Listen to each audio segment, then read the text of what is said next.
एक घने जंगल के बीचों बीच एक शक्तिशाली शेर रहता था। वह अपनी ताकत और दहाड़ के लिए पूरे जंगल में मशहूर था। एक दिन शेर को असहनीय भूख लगी थी। उसका पेट बुरी तरह गुड़गुड़ा रहा था। उसने शिकार की तलाश में जंगल के हर कोने में घूमना शुरू किया। वह हिरणों के झुंडों को खोजता रहा, खरगोशों के बिलों के पास गया, परंतु उसे एक छोटा सा चूहा भी नहीं मिला जिससे वह अपनी भूख मिटा सके। सूरज धीरे धीरे ढलने लगा और आसमान में नारंगी रंग बिखर गया। शिकार ढूंढते ढूंढते शाम हो गई और जंगल में अंधेरा छाने लगा था। अचानक उसकी नजर एक बड़ी और गहरी गुफा पर पड़ी। शेर ने सोचा, आज रात मैं इसी गुफा में आराम करूंगा। वह धीरे धीरे गुफा के अंदर चला गया और एक कोने में बैठ गया।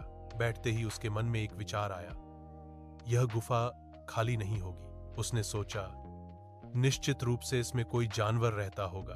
जब वह जानवर वापस आएगा तो मैं उसे खाकर अपनी भूख शांत कर लूंगा। दरअसल वह गुफा एक चतुर गीदड़ का घर थी। जैसे ही दिन ढला, गीदड़ अपने दिन भर के काम के बाद गुफा की ओर लौटा। गुफा के प्रवेश द्वार पर पहुंचते ही उसकी तेज नजर जमीन पर पड़ी। उसने वहां बड़े बड़े पंजों के निशान देखे जो गुफा के अंदर जा रहे थे। गीदड़ एक पल के लिए डर गया। उसके दिल की धड़कनें तेज हो गईं, परंतु उसने अपनी हिम्मत नहीं हारी और स्थिति को समझने की कोशिश की। उसने ध्यान से उन पंजों के निशानों को देखा और एक बात गौर की।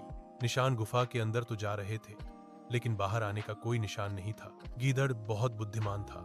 उसने तुरंत एक योजना बनाई। वह गुफा के बाहर खड़ा हो गया और जोर से आवाज लगाई, अरे मेरी प्यारी गुफा, आज तुम इतनी चुप क्यों हो? तुम मुझसे बात क्यों नहीं कर रही हो? तुम तो रोज मुझे अंदर आने के लिए बुलाती हो।